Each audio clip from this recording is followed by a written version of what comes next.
Lena, 32, had been married to David for 5 years, and their marriage was strong and full of trust. So when her younger brother Mark invited them to his destination wedding in Napa Valley, she couldn't have been more excited. Mark wasn't just her sibling, he was her closest friend. They'd grown up like twins, always looking out for each other. Everything felt perfect when they arrived. The weather was beautiful, the estate was stunning, and the celebrations were filled with laughter. But then came the third day. They were at the post-wedding brunch when David leaned in close and whispered, "We need to leave. Right now." Lena's smile faded. "What? Why?" she asked under her breath. David didn't blink. "You seriously didn't notice?" he asked. "The bride." He stopped. What he said next made her heart drop into her stomach. "Where are you watching from today? Kindly hit like, comment and subscribe to this channel for more." They had arrived at the Vineyard Estate 3 days earlier, just before sunset. Mark had rented a large private villa on the property for the family and wedding party. As their car pulled up, Lena spotted her parents, Evelyn and Charles, chatting with Mark outside on the steps. Her dad was moving his hands in that excited way he always did when telling a big story. Her mom looked peaceful in a blue summer dress, her silver-gray hair shining under the California sun. "There they are," Mark called out, jogging toward the car. At 30, Mark still had the energy of a teenager. He hugged Lena tightly, then shook David's hand and gave him a half-hug. "Where's the bride?" Lena asked playfully. "Getting her hair done with her girls," Mark said, grinning. "You'll see her tonight at the welcome dinner. You're going to love Clare." Lena had only met Clare twice before. Once during a quick dinner at Thanksgiving and again at their engagement party 2 months ago. Both times Clare had been polite, even warm, but they hadn't spoken for long. Mark had met Clare at a non-profit gala in San Francisco just 10 months earlier. After 5 months of dating, he proposed. Now here they were. "Your room's upstairs in the East Wing," Mark said as he carried one of Lena's suitcases. "Mom and Dad are on the west side. Clare and I are staying in the guest house. You know, tradition." The room was beautiful. It had a king-sized bed, a private balcony with a view of the vineyards, and a bathroom bigger than the kitchen in their first apartment. David stretched out on the bed. "This must be costing a fortune," he said. Lena laughed. "Clare's parents are covering most of it. Her dad owns real estate all over the Pacific Northwest." That night, the welcome dinner was held in the courtyard of the estate. Tiny lights hung from the trees, and long wooden tables were set up under the stars. The second Lena stepped in, she spotted Clare. She wore a simple white dress and had soft blonde waves cascading down her shoulders. "Lena," Clare said warmly, walking over with open arms. "I'm so happy you made it. Mark says you two were like twins growing up. I want to hear everything." Her enthusiasm felt a little too perfect, but Lena chalked it up to wedding excitement. "This is David, my husband," Lena said. Clare turned to David and smiled. "The surgeon. Mark told me you just made attending at Lakeview General. That's incredible." David smiled back, a bit surprised. "Thanks. And congratulations to you too. Mark said you just wrapped up your MBA. "Oh, that," Clare said with a casual wave. "My dad has a few connections. I've been lucky." Clare was the center of attention all evening. She floated from guest to guest, remembering names, sharing compliments and asking thoughtful questions. She made people feel seen. Lena watched as Clare kept her father, Charles, engaged in deep conversation, nodding and smiling with genuine interest. "She's got charm, I'll give her that," David said quietly. Lena smiled. "Mark looks happy. That's what matters." The next morning, during the rehearsal, Clare was completely in charge. She gave out instructions with calm authority. But later, when Lena walked down the hallway in the main house to find a bathroom, she overheard Clare's voice coming from a nearby room. It was sharper, colder. "Just handle it," Clare said. "We've come too far to mess this up now." When Lena turned the corner, Clare stepped out smiling as if nothing had happened. "Minor flower emergency," she said sweetly. Lena nodded slowly, noticing the phone in Clare's hand, a blue one. Oddly, later that day Clare was using a red phone. Later that evening, during the rehearsal dinner, Clare stood up to give a short speech. She spoke about how grateful she was to join Mark's family and how she had always dreamed of finding someone like him. Her voice trembled at the perfect moment, and Lena even saw tears forming in her mom's eyes. "She really knows how to win people over," David whispered to Lena as the guests clapped. Lena nodded, though something still nagged at the back of her mind. As they walked back to their room that night, she said, "Claire's nice, but I don't know. Sometimes she seems a little too polished." David shrugged. "Could be wedding nerves. A lot of pressure to be perfect right now." Lena agreed, but still couldn't shake the feeling that something was off. The next morning began with a champagne breakfast out on the terrace. Claire was already seated when Lena and David arrived. She looked flawless in a pale yellow dress, smiling and waving at everyone who walked in. "Good morning, you two," she called out. "I asked the chef to make a special omelette for each guest." She seemed relaxed, but Lena noticed she kept checking her phone every few minutes. At one point, Claire excused herself to take a call. Lena went inside to grab a shawl and heard Claire's voice from one of the rooms. "Everything must be in place by Sunday. The accounts need to be accessible. No mistakes." Her tone was hushed but firm. When she noticed Lena standing near the door, Claire hung up quickly. "The wedding planner," she said with a roll of her eyes. "He's always panicking about centerpieces." Back outside, Lena watched Claire return to her seat with a different phone in her hand, this one with a red case. Lena leaned over to David and whispered, "That's not the phone she had earlier. It was blue before." David raised an eyebrow. "Maybe she has one for work and one for personal stuff?" he offered. Lena nodded but could tell he was just as puzzled. The rest of the day was packed with wedding activities. Claire had arranged a wine tasting for the guests, while the bridal party had fittings and hair trials. Lena, as one of the bridesmaids, spent most of the afternoon surrounded by makeup artists and stylists. Claire wasn't the maid of honor, that was her cousin Jenna, but she still directed everything like she was in charge. During the fitting, Lena watched Claire closely. She smiled at the bridesmaids and gave compliments, but there was something about the way she did it. "Julia, that dress looks amazing on you now that we fixed it. Much better than your first pick," she said with a tight smile. Julia nodded politely, though her eyes looked unsure. When a hairstylist suggested a different style for Claire's updo, Claire's face froze for a second.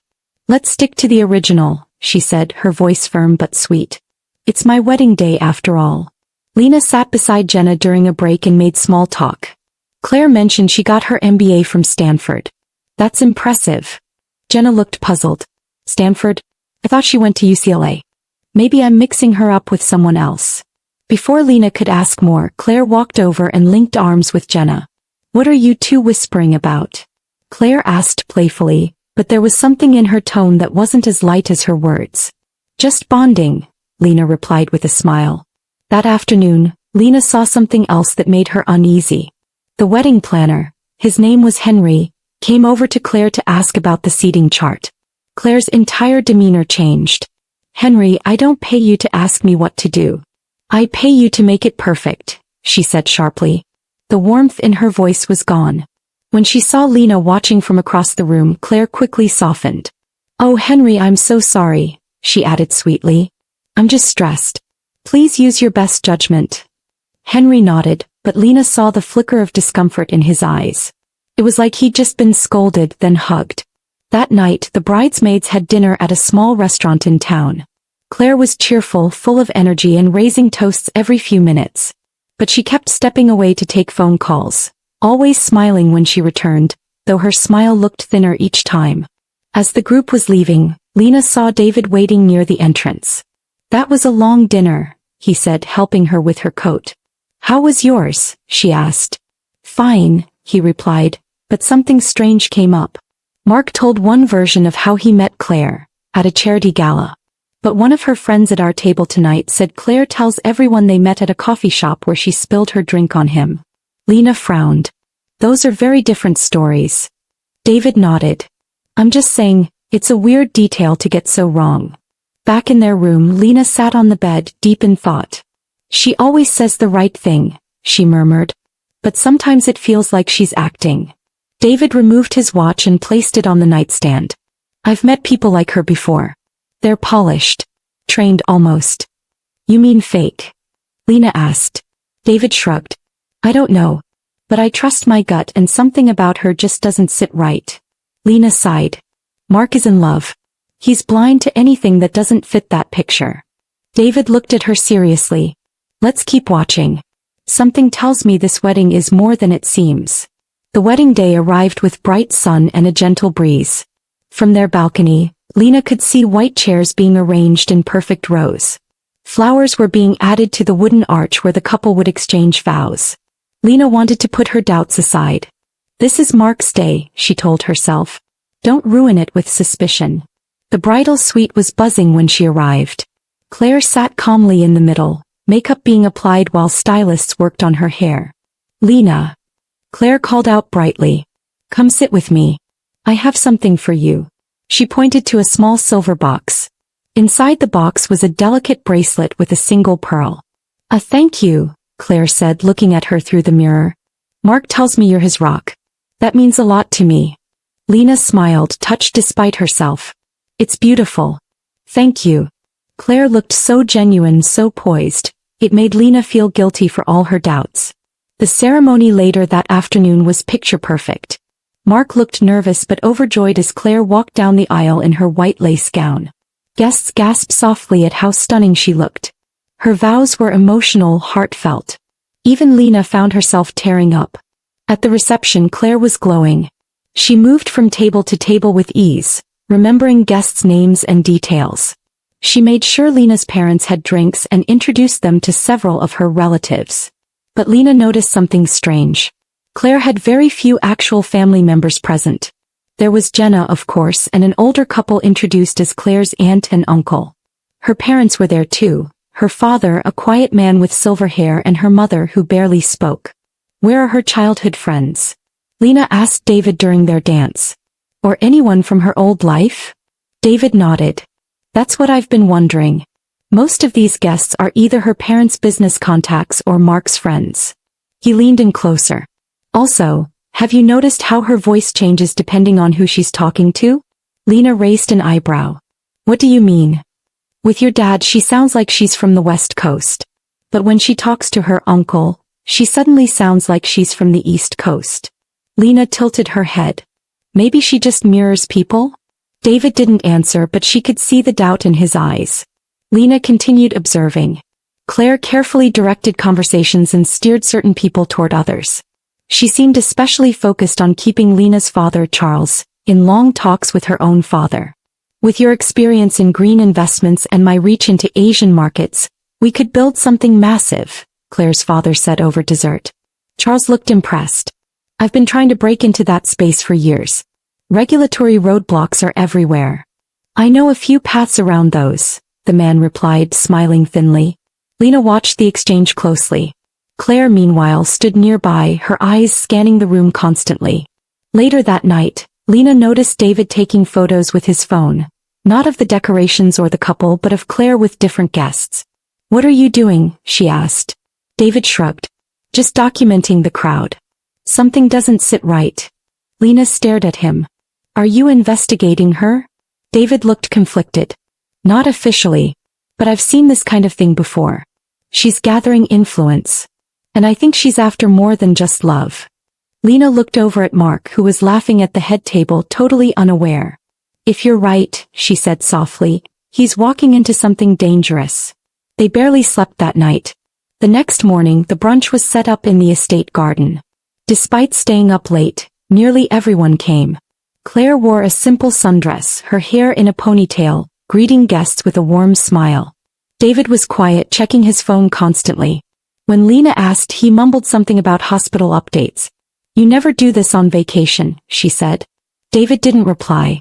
Lena's parents were glowing, complimenting Claire every chance they got. She's elegant, successful, and has connections, Charles said. Her father and I had an incredible talk last night. You're not seriously considering investing with someone you just met, are you? Lena asked. Charles looked slightly annoyed. Robert isn't just anyone. He's built a strong portfolio across several industries. We're meeting next week in Chicago to talk specifics. Before Lena could reply, David's phone buzzed again. He looked at the screen and frowned. Excuse me, he said, stepping away. Lena watched through the window as he walked outside, talking on the phone, pacing in tight circles. When he returned 15 minutes later, his face was grim. Claire approached just then, asking Charles a detailed question about his investment strategy, something no outsider should have known. Lena's eyes narrowed. Claire had just quoted a strategy that her father never shared outside his firm. Where did she hear that? She whispered to David as Claire turned away. David leaned in and replied, "That's what I needed to confirm." Lena looked at him in shock. "What's going on?" David's voice dropped low. "Claire isn't who she says she is. Her real name is Hannah Morgan. She's a con artist. I got the final background check results this morning from my contact." Lena's stomach turned. "That's impossible." David shook his head. "I wish it was. But your brother just married a professional scammer." Lena couldn't breathe for a moment. How do you know it's really her?" she asked. David opened his phone and showed her a photo. It was Claire but with darker hair and a different name, Hannah Morgan, listed on an old ID card. "She's been married before," David said. "To a man named Eric Jensen. She vanished with over $1 million of his and his company's money. Same story, wedding charm business access. Then she disappeared." Lena covered her mouth in disbelief. "We have to tell Mark," she whispered. "Right now." They pulled Mark aside into one of the estate's side rooms. His face was full of confusion. "What is this about?" Lena looked at him gently. "Mark, please listen. We found out something about Claire. Her real name is Hannah Morgan. She's not who she says she is." David showed him the documents. Mark stared at the screen, shaking his head. "No. This isn't. She wouldn't do this. Claire loves me." "Look closer," David urged. "These are public records. This woman has a pattern. Marriage, access, disappearance. And now she's targeting Dad." Mark's face paled as he scrolled through photos and reports. "No," he whispered. "She can't be," he trailed off, then stood silently for a moment. "If this is true," he said slowly, "then I need to hear it from her." Lena grabbed his hand. "Not alone. We do this together." Mark nodded reluctantly. They called their parents and asked them to meet privately in the study. David had already printed the documents and placed them in a folder on the desk. Then Lena texted Claire to join them. The room was heavy with silence as they waited. Claire entered moments later looking surprised. "What's going on?" she asked, her eyes scanning everyone in the room. "Why all the serious faces?" Mark stood holding the folder. "Claire, if that's even your name, we know everything." Her smile faltered. "I don't understand." David opened the folder and showed her the evidence. "This is you, isn't it? Hannah Morgan. Married to Eric Jensen. Accused of fraud. Disappeared with his client's money." Claire stared at the papers, then at each of them. For a moment her mask held. But then her shoulders dropped. "Well," she said coldly, "I guess I underestimated you." Her voice was completely different now, hard, clipped, emotionless. "Most families don't dig this deep." Lena's mother gasped. "So it's true." Hannah shrugged. "It's just business. Your husband was going to invest anyway. I didn't steal anything. Yet. You tricked us," Charles said. "Into trusting you. Into giving you access to our family." "No," she replied with a twisted smile. "I earned your trust. That's what made it fun." Mark stepped forward, his voice breaking. "Was any of it real? Did you ever love me?" Hannah tilted her head. "You were kind. And naive. But love." She scoffed. "I don't waste time on feelings. Feelings don't pay the bills." David pulled out his phone. "The FBI is already notified. They're on their way. Your game is over." Panic flickered across her face. "You're bluffing." David showed her the message from his contact. An FBI financial crimes agent confirming the case was active. Hannah's calm slipped. "You won't get anything out of me," she said. "I've done nothing illegal here. Yet." Lena stepped closer. "You won't walk away from this. And you won't hurt our family." The police arrived less than an hour later. Hannah didn't resist. As they placed her in handcuffs, she turned to Mark and said, "I could have made you rich, you know. We would have had it all." Mark didn't respond. He just looked away, eyes full of pain. The guests were told a simple version of the truth. That Claire had misrepresented herself and the marriage had been annulled. Most assumed it was something like immigration issues or past identity problems. Only the family knew the full story. It felt surreal to Lena how close they had come to disaster. In the following days, the FBI confirmed that Hannah had used at least 3 different identities across multiple states. She had worked with others who posed as family members to pull off wedding scams that gave her access to private financial networks. Charles had been her latest target. The keylogger found on his laptop had already captured enough information to compromise several accounts. If David hadn't spoken up when he did, the loss could have been in the millions. "I should have known," Charles said later, ashamed. "I let her charm blind me." Mark was devastated. He moved in with his parents temporarily and started therapy. "I keep asking myself," he told Lena one evening, "what I missed. Was it my fault? Was I that easy to fool?" "She fooled everyone," Lena said gently. "Even trained agents. This wasn't your fault. You believed in love. That's not a weakness." 3 months later, Mark found a job in Chicago and decided to start fresh. He got his own apartment, focused on healing, and started reconnecting with real friends. The pain was still there, but slowly the weight began to lift. 6 months after the wedding, the family gathered for dinner, not to celebrate but to reflect. Mark looked better. He smiled more, even cracked a few jokes. David and Lena sat beside him, offering quiet support. "I've learned something," Mark said, raising his glass. "It's not wrong to trust. But trust should be earned, not given blindly. And love should never isolate you from the people who know you best." Charles nodded. "True love strengthens your bonds. It doesn't ask you to look away when something feels wrong." Everyone at the table knew how close they had come to losing everything. The case against Hannah, now confirmed to be Hannah Morgan, moved quickly. Multiple victims came forward. With the help of the FBI, some of her accomplices were caught, though a few, including the man who posed as her father, remained missing. Hannah faced several charges, including identity fraud, conspiracy, and attempted theft. She was sentenced to federal prison. Mark still didn't know if any part of their relationship had been real. But he was learning that healing didn't require all the answers. Just time, honesty, and people who truly cared. As for Lena and David, the ordeal had brought them closer. David's instincts, patience, and quiet strength had protected the family from falling apart. Lena never forgot how he'd said, "Something's not right," before anyone else could see it.